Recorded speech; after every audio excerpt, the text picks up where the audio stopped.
Hi Pisces, welcome to your solar eclipse in Leo special with me, Raphael Ray from Reydiant.reality. It's an absolute pleasure to have you. Thank you so much for being here. So if you haven't already, don't forget to like, share and subscribe to the channel. It really does mean so much. Thank you so much. If you would like to book a personal tarot reading with me, you can do so on the email address below.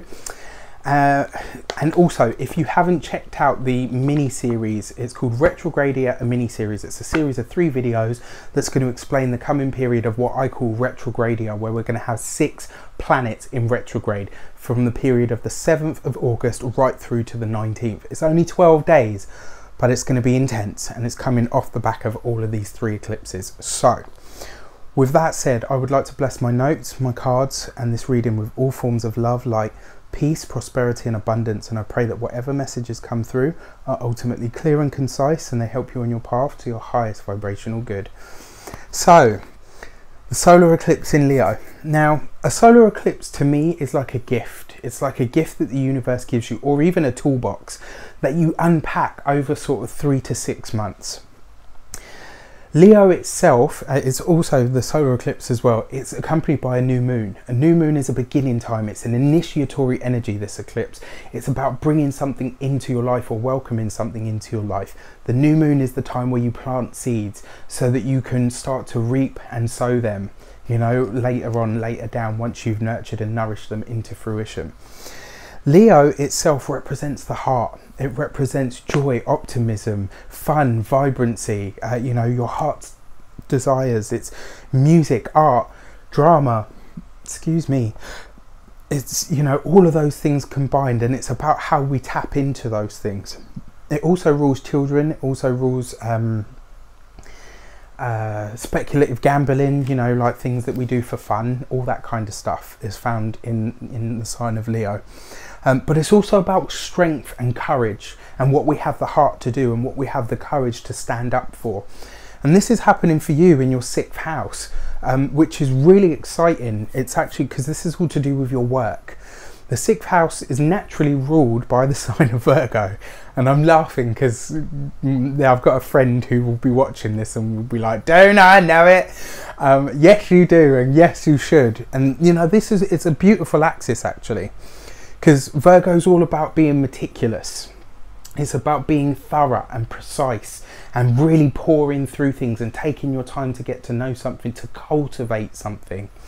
Now, yeah, although this is happening in Leo, the 6th house is ruled by Virgo. So it's got that kind of texture and quality to it, but it's coming through the guise of Leo.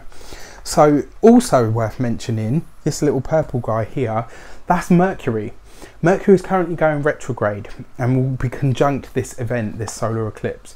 Now, Mercury is the planet of commerce, communications. It's the planet of your thought process, it's siblings, all of that sort of stuff. For me, this Mercury retrograde, going retrograde in the sign of Leo, it's about bringing your thoughts and your conscious decisions, especially because the sun is consciousness as well. So it's about bringing your mind, your consciousness and your thought process down into your heart space, and really starting to ask yourself, what are my heart's desires? What do I want to stake a claim in? What do I take pride in? You know, and this will see you looking at your work. This will see you looking at your everyday routines. In the 6th house, you find your daily routine, you find the job that you do, the service to others, the things that you do for other people that, you know, earn your living effectively. And one of the things that I've always believed as well, just worth mentioning, is if you do the 6th and you do it well, and you perfect your art and your service and your craft in what you do in your work, the 2nd house, your money that you get from the job that you do, and the 8th house, other people's money, the institution or the business that you work for, it feeds into that. If you feed the 6th and you do it well and you do it passionately, with love, with heart, with courage and passion, the money from both ends of the 2nd and the 8th houses will pour into you. When you really do the work and you do it well from the right space internally in the heart space, beautiful, beautiful things can happen. Right. Chiron in your 2nd, yeah, Chiron in your in your second house, opposing Venus in the 8th. Looks like you're healing a rift in your value system, and finally being able to balance your own needs with your need to assist and help and heal other people. And that's really worth mentioning, because you know what we earn and how we earn it is really is linked to our self-esteem, but it's linked to how much we value what we do. And this kind of says to me that you're going to be looking at how much you value what you do. You're going to be looking at your service to others and really saying to yourself, okay, I put in this much, so this is what I feel I should be getting out in return. The eclipse itself is in your 6th house. Health and fitness, your daily grind are coming under the spotlight, absolutely. And everything to do with this sector will be getting a shake up and, you know, and a rejig, if you like. This can see you wanting to get fit. It can see you really start to look at healthier foods. It can see some of you making really drastic turnarounds in terms of weight loss, in terms of what you eat, in terms of how you nourish yourself, how you take care of yourself. Your 6th house isn't just your service to other people. It's also your, you know, how you nourish your body, how you look after your body. You know, the foods that you ingest, the liquids that you ingest, and it can see you really start to get, you know, through the guise of the 6th house, really scrutinizing what you put in to make sure that you're getting the maximum out. You can see you're looking at your daily routine in terms of work and asking yourself, how can I be more productive and how can I get the most out of my time in what I'm doing really working? You know, there's really big questions for you to ask yourself that are going to create the shifts that you want.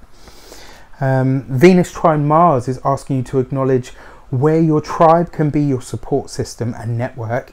It also asks you to reach out and get active about reconnecting with your tribe, and it could see you making plans to do so. But I believe with all of this energy culminating, it's going to ask you anyway.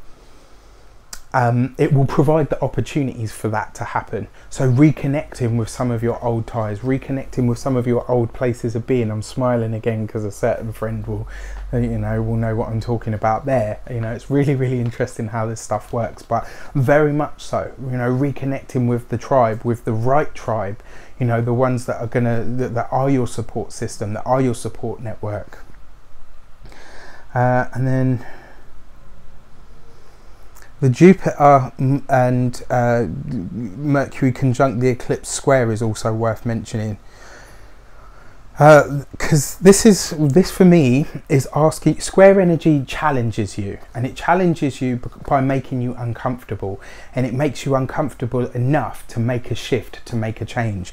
This is your 6th house, which is all to do with your work. This is your 9th house, which is all to do with your travel, foreign cultures, people at a distance from you. And this can see you, you know, getting the challenges that you need to implement some big changes into your work situation, into your daily grind. It could also see you ending up working with somebody that just really aggravates the shit out of you. I'm just going to put it, you know, as bluntly as I can. But in that, you'll be able to transmute that energy. Who better than a Pisces as well? You'll be able to transmute that energy and learn from them and say, right, okay, what is it about you and your way of doing things that presses my buttons? But more importantly, now that I've acknowledged that, what can I learn from you that's actually going to make me better at what I do for work? This is, you know, that's how this stuff works. If you can work on your portion of it. This is why I always laugh when people say like, oh, you know, do you know any love spells or spells to make such and so nicer or whatever. If you do the spells on yourself and you transmute and change your own energy, what you put out forces other people to change what they're putting into you, or how they're responding to or treating you or acting towards you. That's how this stuff works. If you change you, everything in relation to you has to change, because it won't be able to continue its conversation with you.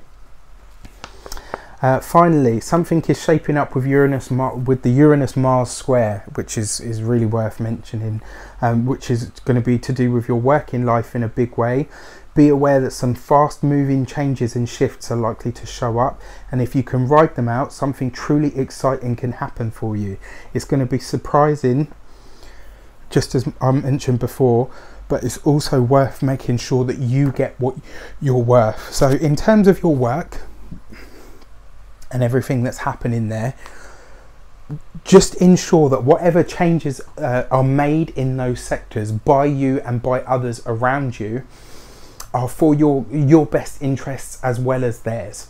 It's just about making sure that what you get out is equal to what you put in. You know, whatever blood, sweat and tears you put in, it's about making sure that they're you know, that they're a part of it. Okay, and your tarot message is the Magician. I mean, could you ask for any more than that?